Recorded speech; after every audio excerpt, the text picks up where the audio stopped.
Good evening. You're watching the news at 7:30 on ATV. I'm Edna Tse. And I'm Raymond Yeung. Here's a look at tonight's top stories. Exco member Fanny Law under fire for suggesting that two Pan-Democrats run as chief executive hopefuls. One Sai Kung kidnapped suspect appears in court today. And Britons prepare to go to the polls in what's expected to be the toughest general election in decades. Executive Councillor Fanny Law has come under fire for suggesting that Pan-Democrat lawmakers Ronnie Tong and Dennis Kwok could run for the chief executive election in 2017. The pair have criticized Law's remarks as hurtful and said she shouldn't joke about serious matters. Fanny Law, an executive councillor and a former top aide to Chief Executive Raymond Yeung, openly named Pan-Democratic lawmakers Ronnie Tong and Dennis Kwok as possible candidates for the city's top job during a radio program this morning. She said Pan-Democrats also should be able to run in the chief executive race if they engage in talks with Beijing. Law said since the two Pan-Democrats, Tong and Kwok, were willing to engage in dialogue with Beijing to build mutual trust, they have a good chance of becoming chief executive candidates in future. Law was referring to the biannual visit last week to Beijing by the Bar Association, in which Tong and Kwok also participated. During the visit, they met top officials in charge of Hong Kong affairs.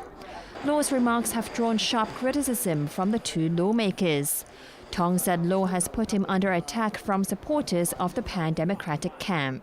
I hope that Mrs. Law is saying something in jest because I can see no factual basis as to what she said. In particular, I would like to remind her that to run for the chief executive is a very serious issue. He should not joke about it. By saying something like that in public would draw more attacks on me and would be most unfair.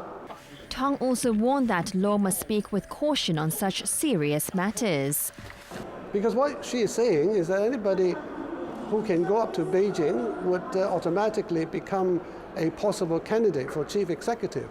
And that, I think, would have a very divisive effect on the Pan-Democrats as to who would like to go to Beijing to see officials and who would not like to go to Beijing to meet with officials.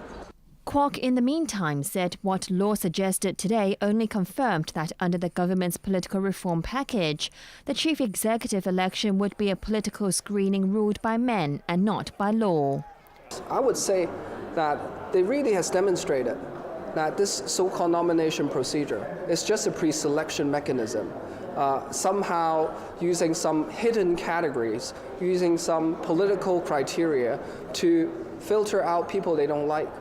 Kwok also said he found former Chief Executive Tong Chi-hwa's comments yesterday that if Pan-Democrats chose to support the government's political reform proposal, they could also become CE hopefuls as hurtful.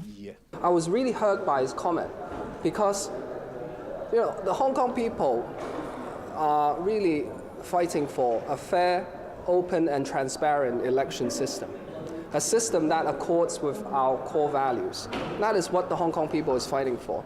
Not some system whereby you have to understand some underlying, underlying rules, some underhanded method in getting the nomination.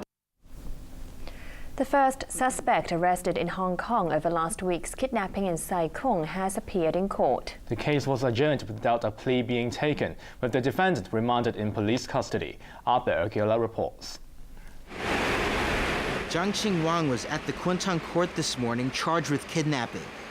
He's one of 6 men accused of burgling a mansion in Sai Kung over a week ago, stealing $2 million in cash and valuables, and kidnapping a woman who was later released for a $28 million ransom.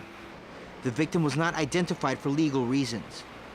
The crimes were carried out between the 25th and the 28th of April. Zhang was asked twice, through an interpreter, if he understood the charge, to which he said yes. No plea was taken, but the defendant reportedly requested that he be allowed to take a shower, which the prosecution said could be arranged. The case was adjourned to Monday for further investigations, as well as an identification parade. A citywide manhunt was launched last Tuesday for the 6 suspects, after the victim was released in exchange for the ransom. The 29-year-old from Guizhou was arrested on Sunday night as he tried to cross the Lowu border. The 5 other assailants are said to have been apprehended in Guangdong. Arthur Urquiola, ATV News.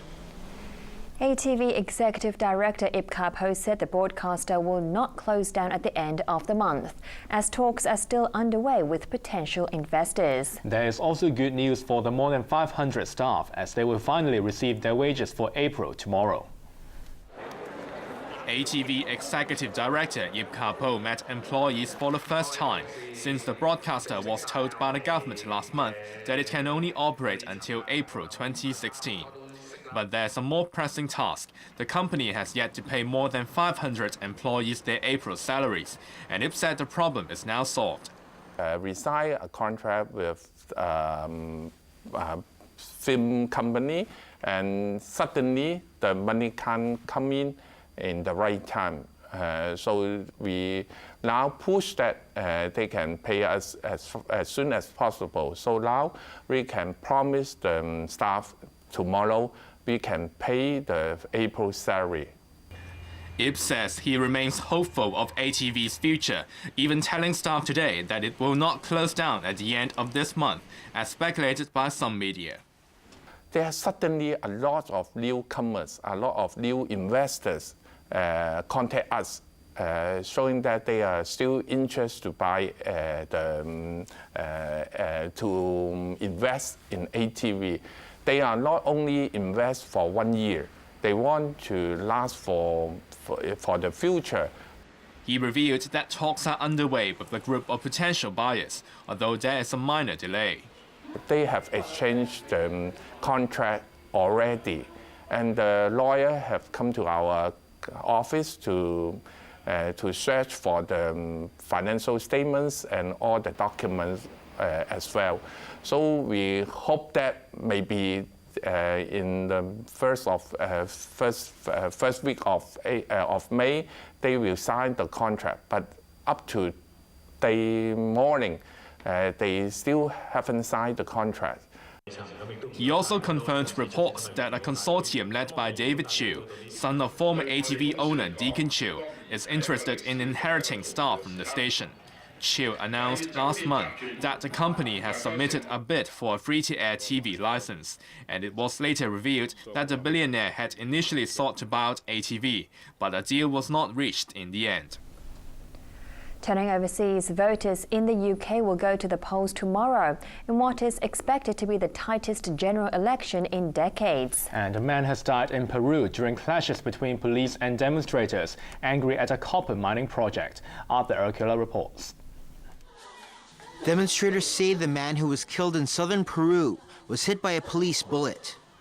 About 500 demonstrators clashed with police when they tried to block a highway. For over a month, the protesters have been opposing a $1.4 billion copper mining project, which they say will contaminate local agriculture. The latest death is the second in recent weeks.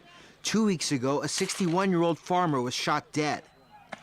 Following that incident, police were ordered not to use lethal weapons, and law enforcement chiefs were replaced. Authorities say 140 officers have also been injured during the protests.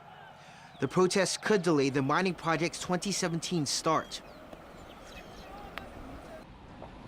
In Britain, people are gearing up to go to the polls tomorrow in what is expected to be the tightest general election in decades. Prime Minister David Cameron and the head of the opposition Labour Party, Ed Miliband, are neck and neck in the polls, with neither expected to secure a majority win. The Conservatives' current partners in the coalition government, the Liberal Democrats, have seen their support plummet, with their leader, Deputy Prime Minister Nick Clegg, in danger of losing his own seat. In terms of the next government, the most likely at the moment is a Labour minority government at 2-1, and a Conservative minority at 3-1, and then a Conservative Lib Dem coalition at 4-1. But then in terms of the next Prime Minister, like I say, at the moment it really is a toss of a coin. Clegg has warned that another election could be held before the end of the year if either of the two main parties try to rule as a minority government. A new book has been released criticizing U.S. presidential candidate Hillary Clinton and her family's finances. The book, Clinton Cash, suggests the former Secretary of State did favors for foreign governments and businesses, which gave her husband, ex-President Bill Clinton, speaking fees. Clinton, as expected, dismissed the attacks. Well, we're back into the political season, and therefore we will be subjected to all kinds of distraction and attacks, and I'm ready for that. I know that that comes, unfortunately, with the territory.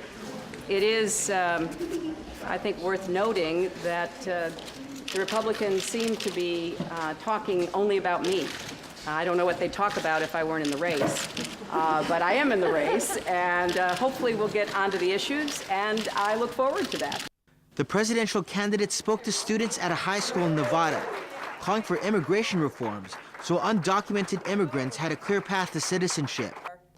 This was widely seen as an effort to court minority voters. She slammed a Republican proposal to grant undocumented immigrants legal residency but not citizenship, saying they were pushing second-class status. Arthur Urquiola, ATV News.